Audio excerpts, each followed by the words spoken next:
변화들이 생겨나게 되었습니다. 그 중에 하나가 무엇인가 하면 우리 성도님들이 성경을 많이 읽게 되었다는 겁니다. 우리가 주보 2면에 보게 되면 목장 현황이 나오게 되는데, 그 목장 현황에 보게 되면 매주마다 각 목장에서 우리 목원들이 얼마큼 성경을 많이 읽었는지, 성경 읽은 총 장수가 그렇게 기록이 됩니다.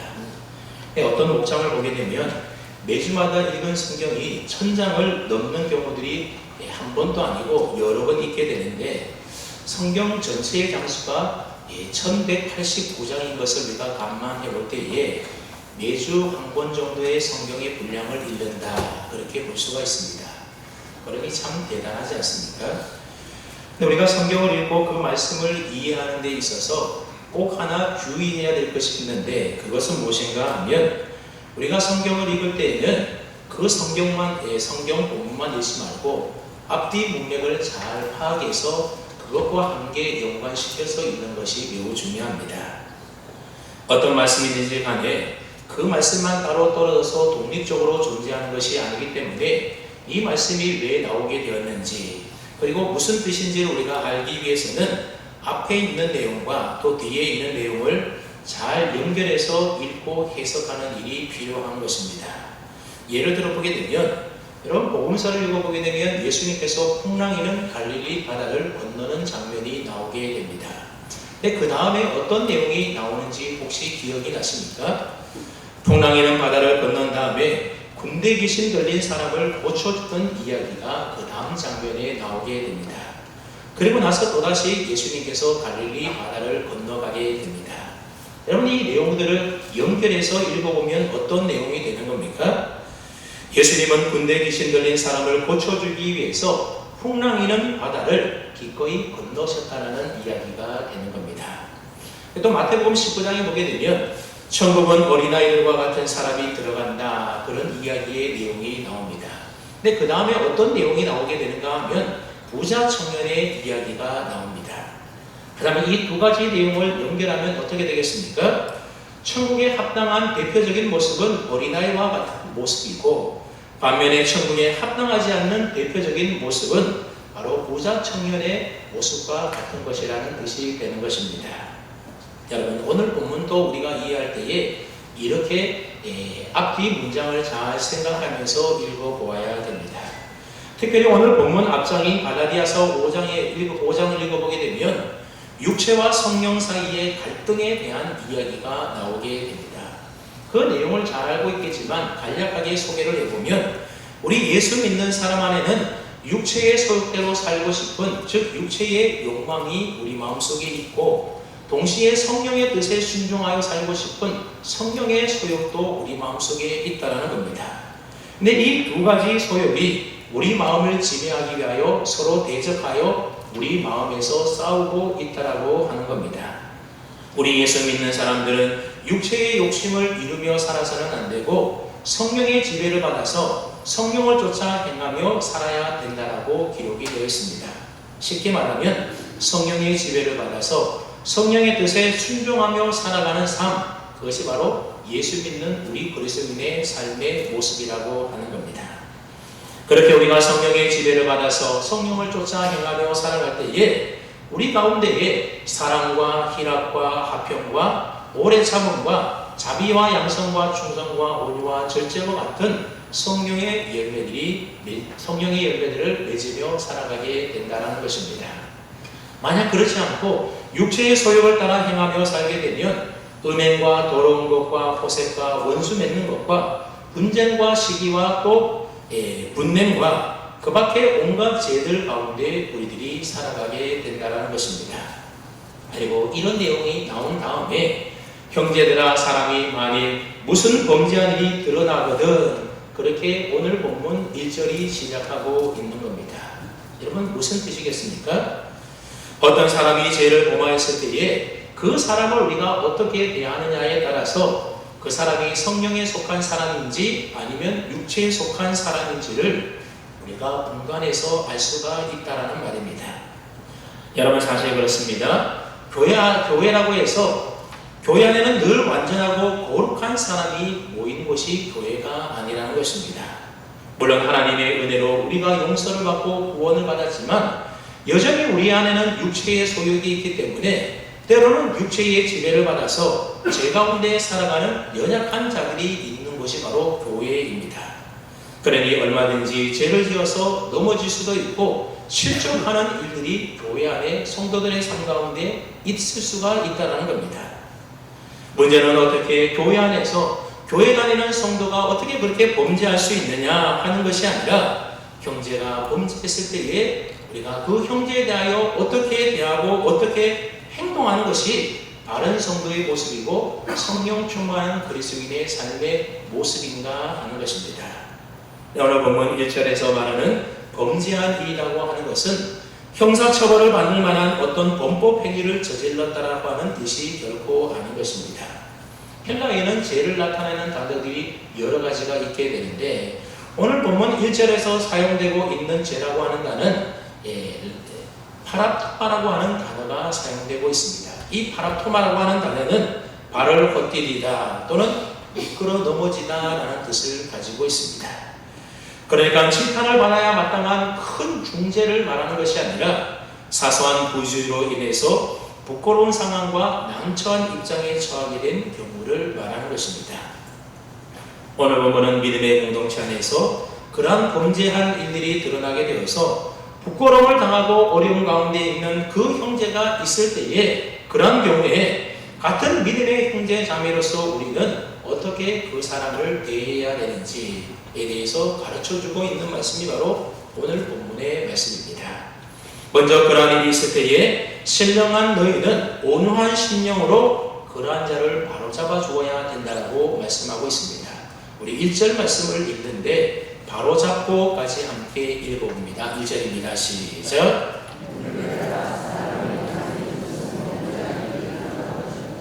신령한 너희는 온유한 심령으로 그러한 자를 바로잡고. 사도 바울은 본문을 시작하면서 갈라디아 교인들을 향하여 형제들아, 그렇게 형제들아 라는 말로 시작하고 있습니다. 여러분, 이 말은 예수 믿는 사람들은 모두 다 그리스도 안에서 한 형제요 한 자매의 영적 가족이라는 것을 말해주고 있는 것입니다. 그러니까 이 형제라는 말 속에는 지금 범법한 일이 드러나게 되어서 고민과 낙담과 불안과 괴로움과 수치심과 죄책감에 빠져있는 그 사람 역시도 우리의 형제임을 우리가 잊지 말아야 한다라고 하는 뜻이 담겨져 있는 것입니다. 그러면서 사도 바울은 갈라디아 교인을 향하여 뭐라고 표현하고 있는가 하면 신령한 너희는 그렇게 표현하고 있습니다. 너희는 신령한 너희다 그렇게 표현하고 있는 겁니다. 여기서 신령하다라고 하는 말은 아무 흠이 없고 깨끗하고 거룩하다 이런 말이 아닙니다. 예수님을 믿어서 구원함을 받고 용서함을 받고 믿음 안에서 살고 있는 너희는 이런 뜻의 말인 것입니다. 그러니 신령한 너희는 이 말은 예수님을 믿는 너희들은 교회 다니는 성도된 너희들은 교회 다니지 않는 사람들과 믿지 않는 사람들과는 좀 달라야 된다 이런 뜻의 의미가 담겨져 있는 말입니다. 여러분, 일반적으로 사람들은 누군가가 잘못한 일이 드러나게 되면 보통 어떻게 반응을 합니까? 대부분의 사람들이 죄가 드러난 그 사람을 죄인 취급하면서 그 사람을 정죄하고 비난하게 됩니다. 사람이 어떻게 그럴 수가 있느냐면서 막 흥분을 하기도 합니다. 그래서 자신이 재판장인 것처럼 행세를 하려고 달려들 때가 많이 있지 않습니까?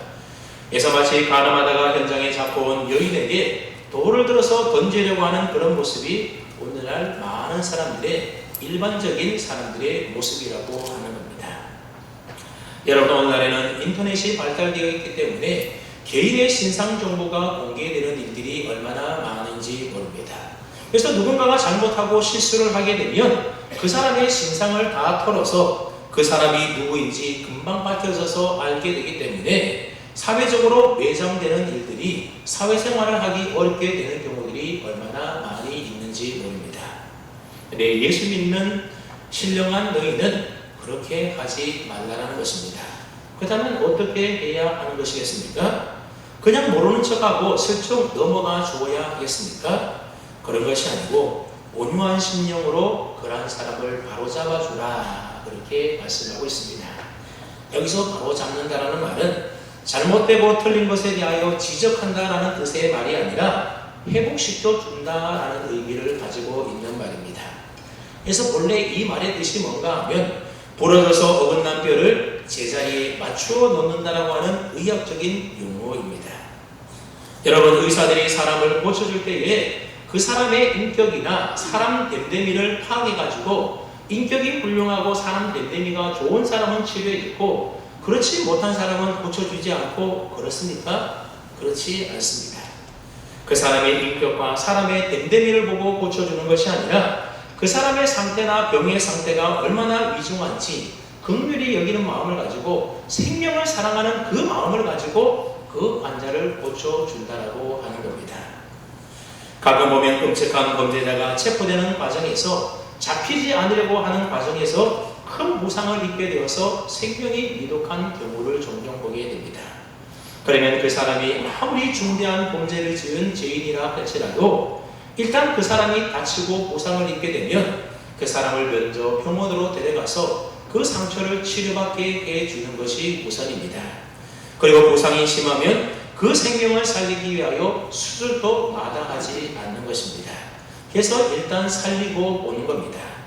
그런데 그런 기사가 인터넷에 났을 때에 밑에 달려있는 댓글을 보면 어떤 글들이 주로 달리는가 하면 그렇게 나쁜 놈 뭐하러 고쳐주냐, 그냥 죽게 내버려두지, 그런 댓글들이 많이 달리는 것을 보게 됩니다. 여러분, 그래도 그 사람이 아무리 악하고 나쁜 사람이라 할지라도 그 사람이 다치고 생명이 죽어간다면 기꺼이 그 사람을 고쳐준다라는 겁니다. 심지어 전쟁이 나게 되면 적군이라 하더라도 의사나 간호사들은 적군이 다쳐서 그렇게 병원에 오게 되면 그 사람을 먼저 치료해주고 그 사람의 생명을 살리는 것이 마땅한 의사와 간호사들의 도리라고 하는 것입니다.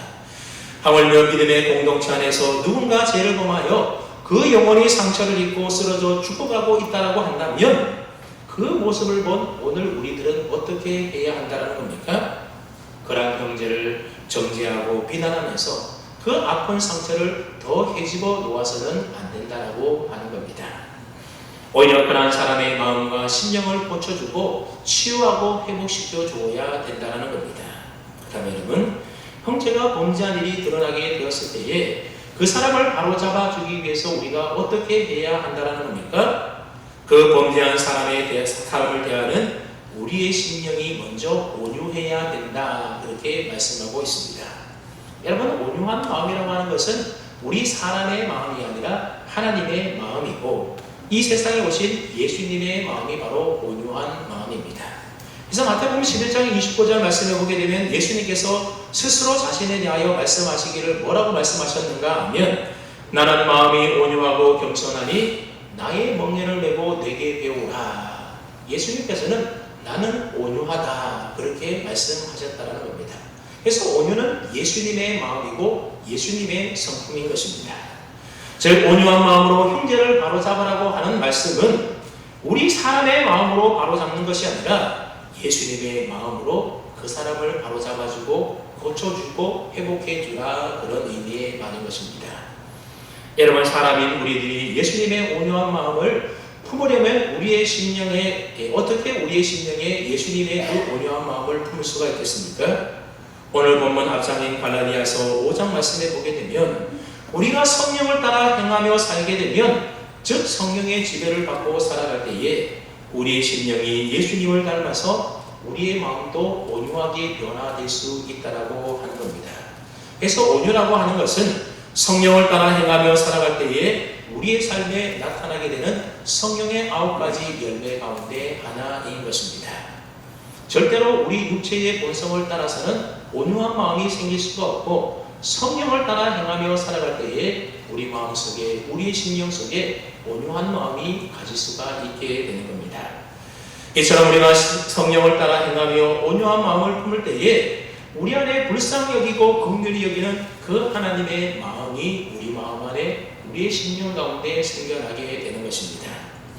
그러니까 믿음의 공동체 안에서 어느 형제가 범죄한 일이 드러나게 되었을 때에 온유한 심령으로 그 사람을 바로잡으라 라고 하는 이 말씀은 믿음이 없는 세상 사람들처럼 흥분해서 그 사람 정죄하고 비난하거나 그러지 말고 온유한 예수님의 마음을 품고 그 사람을 불쌍히 여겨주라라고 하는 말씀인 것입니다.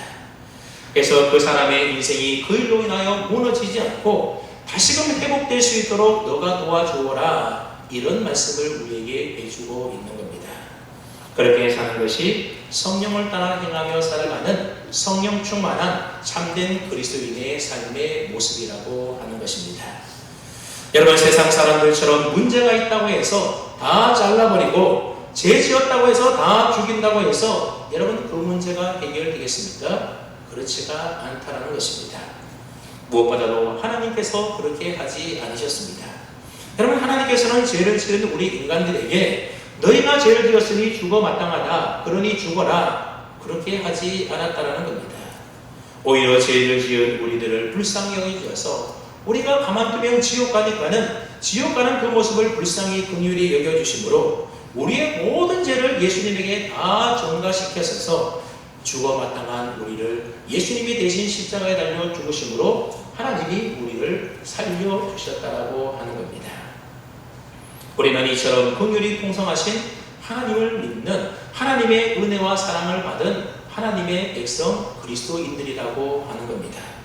그렇기 때문에 범죄함이 드러나 괴로움과 수치심과 죄책감에 빠져있는 그 형제를 세상 사람들과 똑같이 비난하거나 정죄하지 말고 너희는 예수님을 믿는 신령한 영적 사람들답게 온유한 마음으로 그와 같은 사람들이 다시 회복될 수 있도록 힘써 도와주어라. 이것이 바로 하나님께서 우리에게 하시는 말씀이라고 하는 겁니다. 네, 여러분, 오늘 본문 말씀에서 죄를 범한 형제를 보면서 그를 온유한 마음으로 바로잡아주는 것보다도 더 중요한 일이 있는데 그것이 무엇인가 하면 그것은 바로 형제의 잘못을 보면서 나 자신을 살피고 나 자신을 돌아보는 일이라고 하는 것입니다. 그래서 1절 하반절 말씀을 보게 되면 너 자신을 살펴보아 너도 시험을 받을까 두려워하라, 그렇게 말씀하고 있습니다. 그렇다면 다른 사람이 범죄해서 지금 그 사람이 사람들에게 부끄러움을 당하고 있는데 왜 아무런 문제도 없고 부끄러움을 당하지 않으면 내가 내 자신을 살펴보고 돌아보아야 한다는 것입니까? 그것은 지금 그 사람이 범한 그 죄가 그 사람이 당하고 있는 그 부끄러움이 결코 나와는 무관하지 않기 때문에 그렇습니다. 나 또한 언제든지 그 자리에 서서 그 사람이 당하고 있는 그 부끄러움을 똑같이 당할 수 있는 사람이기 때문에 그렇습니다. 여러분, 누가복음 13장에 보게 되면 실로암 망대가 무너져서 18명의 사람이 죽은 이야기가 나오게 됩니다. 그때의 당시의 사람들은 그 18명의 죽은 사람들이 다 남모르는 자기의 죄 때문에 죽었다, 그런 생각을 가지고 있었습니다. 근데 예수님은 뭐라고 그러셨는가 하면 너희도 만일 회개하지 아니하면 다 이와 같이 망하리라, 그런 말씀을 예수님이 하셨습니다. 저들이 죽었지만 너희도 저들과 별로 다를 바가 없다라고 하는 겁니다. 그러니 너희도 너희 자신을 돌아보고 살펴보아서 회개하지 않으면 저렇게 될 것이니 정신 차리라고, 조심하라고, 깨어있으라고 그렇게 예수님이 가르쳐 주셨던 겁니다. 여러분, 내가 가끔 운전을 하다 보면 교통사고 일어난 현장을 목격할 때가 있지 않습니까? 그래서 끔찍하게 차가 쫙 찌그러지고 또 그 다음에 그 안에 타있던 사람들이 피를 흘리고 나오고 이런 모습을 바라보면 여러분, 우리 마음속에 어떤 마음이 듭니까? 그런가 하면 또 어떤 도로는 교통사고 사망자 발생 지점이라고 하는 위험 표지판이 적혀있는 그런 도로 표지판을 우리가 보기도 합니다.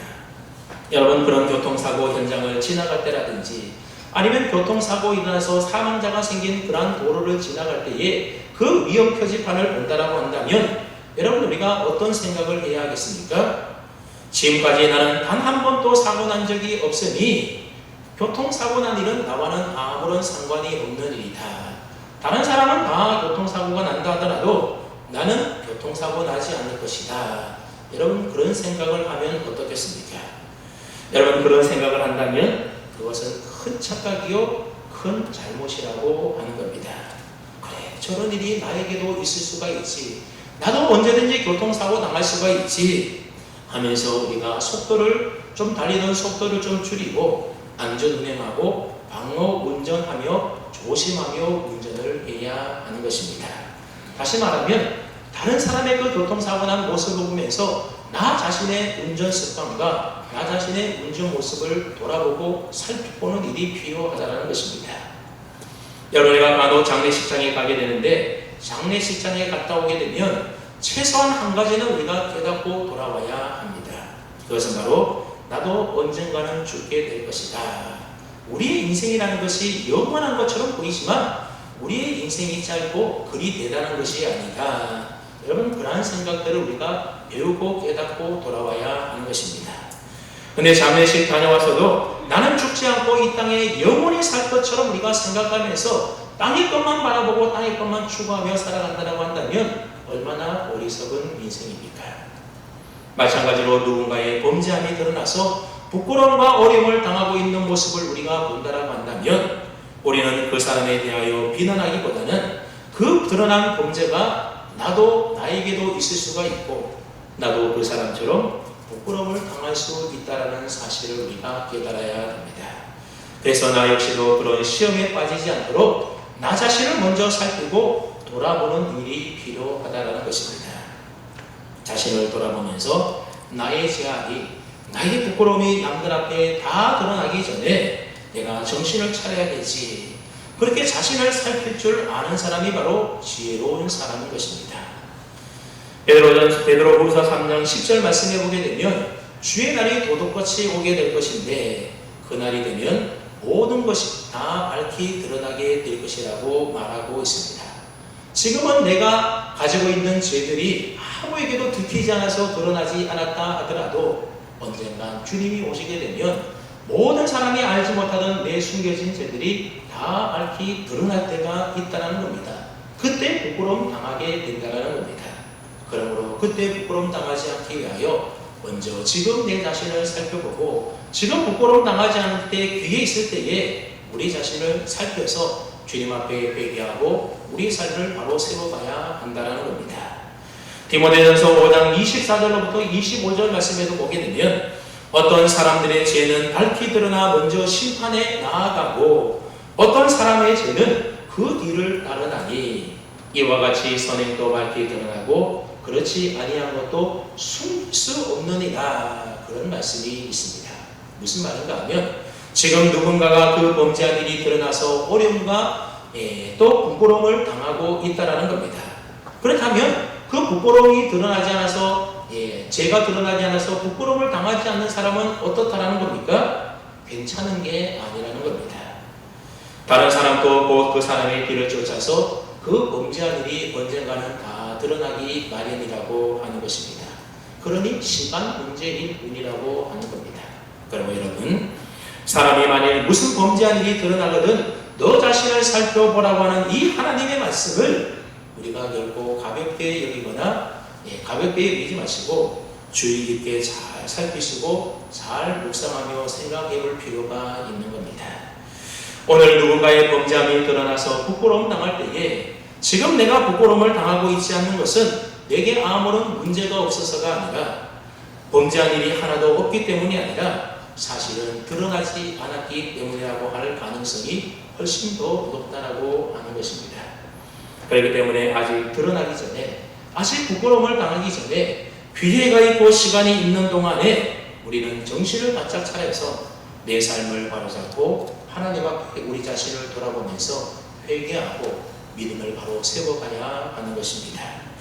바라기는 누군가의 범죄함이 드러날 때에 그 사람을 바라보면서 정죄하고 비난하기 이전에 먼저 나 자신을 돌아보면서 하나님 앞에 회개할 일들이 있으면 회개하시고 내 삶에 고칠 일이 있으면 바르게 고치고 세워서 부끄러움을 당하지 않는 저와 이 삶이 다 될 수 있기를 주님의 이름으로 축복합니다. 아멘. 믿음의 공동체 안에서 누군가 범죄함이 드러나게 되었을 때에 참된 그리스도인으로서 성령 충만한 그리스도인으로서 해야 될 세 번째 모습은 무엇인가 하면 짐을 서로 짊어져 주면서 그리스도의 법을 성취하는 것이라고 하는 겁니다. 우리 한번 2절 말씀을 그래서 생각하면서 함께 해봅니다. 2절입니다. 시작.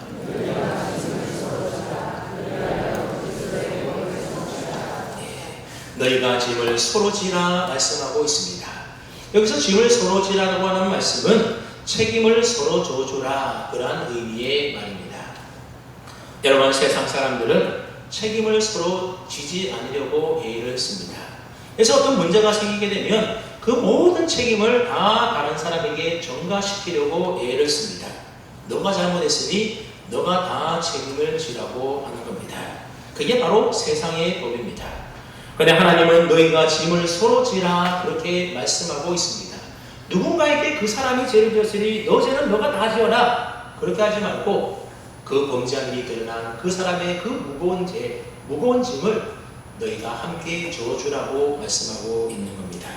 그렇게 하는 것이 바로 그리스도의 복음을 성취하는 일이라고 말씀해주고 있습니다. 물론 저와 여러분들이 세상의 모든 문제를 다 책임지고 다 짊어지고 해결할 수는 없습니다. 그런 능력이 저와 여러분에게는 없기 때문입니다.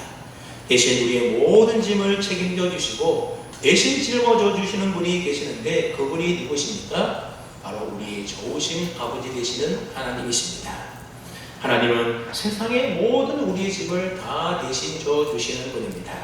그래서 시편 68편 19절 말씀을 보게 되면 날마다 우리의 짐을 지시는 주 곧 우리의 구원이신 하나님을 찬송하리로다 그렇게 말씀하고 있습니다. 하나님은 우리의 짐을 날마다 대신 져 주신다는 겁니다. 옛날에만 지어준 것이 아니라 지금도 져 주시고 또 내일도 앞으로도 계속해서 우리 인생의 모든 무거운 짐을 하나님이 대신 져 주신다는 것입니다. 그런 하나님이 인간의 모습으로 이 세상에 오신 분이 바로 예수님인데 여러분, 세례 요한이 예수님을 보았을 때에 뭐라고 말씀합니까? 보라, 세상 죄를 지고 가는 하나님의 어린 양이로다. 예수님이 세상 죄를 지고 가는 하나님의 어린 양이라는 겁니다. 여러분, 예수님은 이 세상에 오셔서 우리의 모든 죄의 짐을 대신 짊어져 주신 분이십니다. 예수님은 우리의 죄의 짐을 대신 짊어지시기 위하여 채찍에 우리를 대신하여 맞으셨고 가시 면류관을 쓰셨고 온갖 조롱의 말을 다 참으시고 저주의 십자가에 달려서 모든 고통을 받으시고 십자가 위에서 죽으셨습니다. 우리의 죄의 짐을 예수님께서 벗겨주시고 대신 짊어져 주심으로 우리가 평안을 누리게 된 것입니다. 그래서 예수님은 수고하고 무거운 짐진 자들아 다 내게로 오라 내가 너희를 쉬게 하리라 그렇게 말씀하고 계시는 것입니다.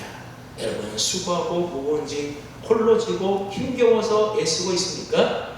여러분의 모든 무거운 짐 주님 앞에 가지고 가서 주님 앞에 다 내려놓으면 우리 주님이 우리의 무거운 짐 대신 져주시고 우리에게 은혜와 평강을 더해 주실 것입니다.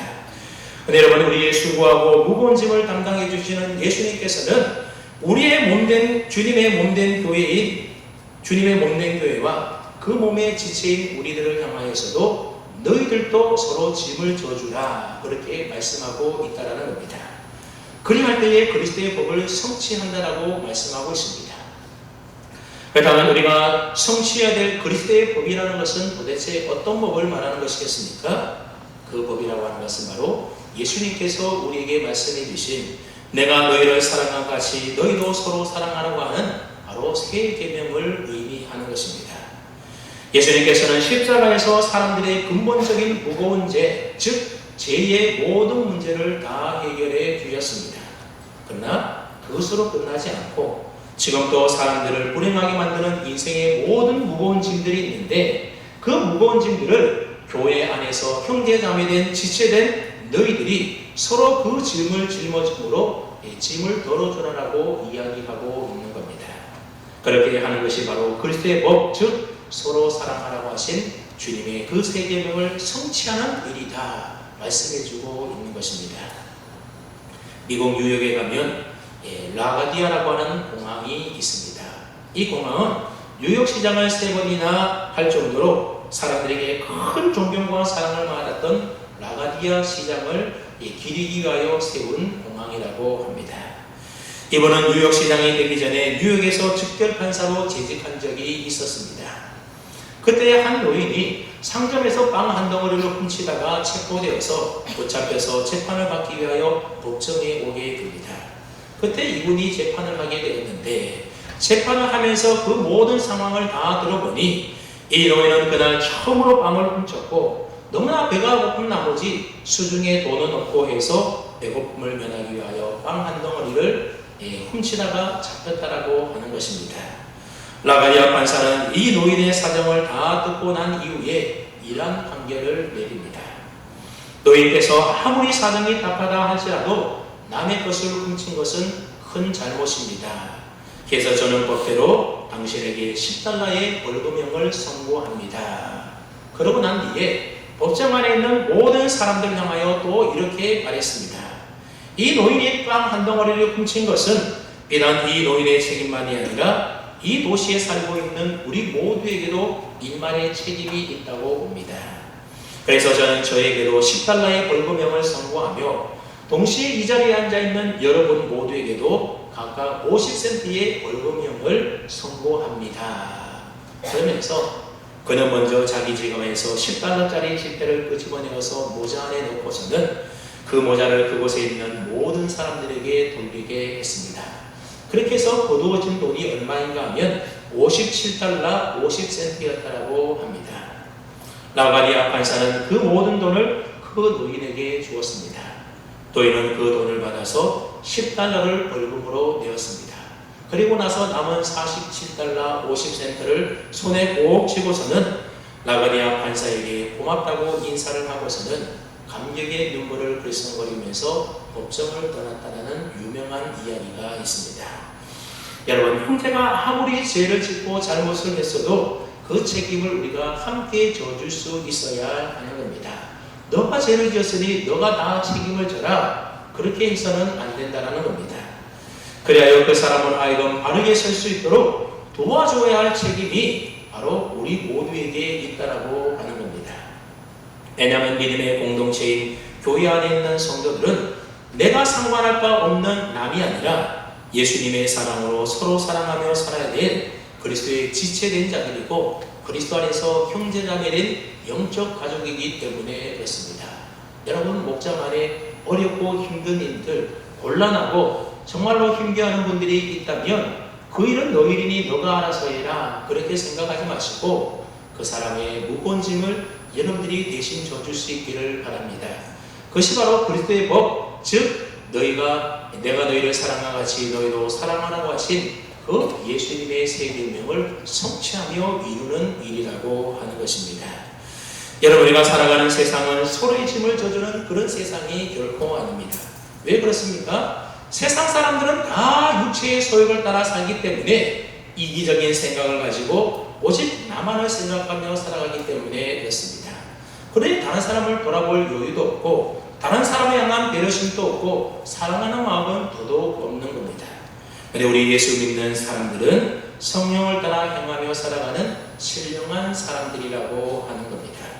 그렇기 때문에 성령의 지배를 받아서 서로 돌아보아주면서 서로의 무거운 짐을 대신 져주는 것이 바로 그리스도인다운 삶의 모습이라고 하는 겁니다. 여러분, 짐을 서로 지는 마음은 어떤 마음이겠습니까? 그것은 서로를 돌아보는 마음이고 배려하는 마음이고 불쌍히 여기는 마음이고 사랑하는 마음이지 않겠습니까? 그리고 짐을 서로 지는 마음은 하나님의 마음이고 곧 예수님의 마음인 것입니다. 그렇기 때문에 예수 믿는 사람만이 서로의 짐을 대신 짊어져 줄 수가 있는 것입니다. 그리고 그렇게 서로의 짐을 짊어질 때에 거기에 놀라운 치유와 회복의 역사가 일어나게 되는 것입니다. 그리고 우리가 그렇게 서로 짐을 지고 서로 사랑하며 살아갈 때에 예수 믿지 않는 세상 사람들이 비로소 우리를 바라보면서 바로 우리가 주님의 제자인 것을, 그리스도의 사랑인 것을 알게 된다라고 하는 것입니다. 사랑하는 성도 여러분, 오늘 저와 여러분들이 살아가는 이 세상은 어떤 세상입니까? 사람들은 서로를 비난하고 정죄하는 일에 매우 익숙해져 있습니다. 다른 사람의 문제와 잘못을 보면서 그 일은 나와는 관계없는 일로 여깁니다. 그래서 내 모든 문제와 내 죄는 드러나지 않겠지 하며 안심하며 방심하며 살아가고 있습니다. 그런데 여러분, 결코 그렇지가 않습니다. 다른 사람의 문제가 드러나서 부끄러움을 당하는 것처럼 언젠간 내 문제와 내 범죄함도 드러나서 나도 부끄러움을 당할 수 있다는 사실을 기억해야 됩니다. 그러므로 하나님께서 오늘 저와 여러분들에게 말씀하시는 내용을 잘 새겨 들을 수 있기를 바랍니다. 사람은 죽이는 일은 쉽지만 사람을 살리는 일은 참으로 어려운 일입니다. 세상을 망하게 하는 일은 쉽지만 세상을 아름답게 만들어가는 일은 참 어렵고 힘든 일입니다. 사람을 살리고 세상을 아름답게 만드는 이 힘든 일은 누가 해야 하는가? 누가 할 수 있는가? 바로 신령한 너희들, 즉 예수님 믿는 믿음의 사람들, 성령의 뜻에 따라서 행하며 살아가는 성령 충만한 그리스도인들만이 그렇게 할 수가 있고 또 그렇게 해야 한다는 것입니다. 그러므로 누군가 범죄한 일이 드러나서 부끄러움을 당하고 어려움을 당하고 힘겨워하는 그 형제가 있을 때에 믿음이 없는 사람들처럼 똑같이 비난한 자리에 서서 손가락질하지 말고 불쌍히 여기는 온유한 마음으로 바로잡아주고 도와주는 사람이 될 수 있기를 바랍니다. 그리고 그런 모습을 바라보면서 나 자신을 살피고 돌아보면서 그 사람의 일이 곧 나의 일이 될 수 있음을 깨달아서 아직 시간 있고 기회 있을 때에 부끄러움 당하지 않을 때에 회개하고 정신을 똑바로 차려서 하나님 앞에 믿음을 바로 세워가야 하는 것입니다. 그리고 서로의 짐을 함께 짊어져 주므로 아름다운 그리스도의 사랑의 복을 이루며 성취하며 살아가야 되는 것입니다. 그렇게 살아가는 삶의 모습이 성령을 행하며 따라 살아가는 성령 충만한 참된 그리스도인의 삶의 모습인 것입니다. 바라기는 저와 여러분 모두가 날마다 성령 충만하여 성령을 따라 행하며 살아가므로 이와 같은 그리스도의 복을 성취하며 살아가는 은혜가 있기를 주님의 이름으로 축원합니다. 아멘. 하나님 아버지 감사합니다.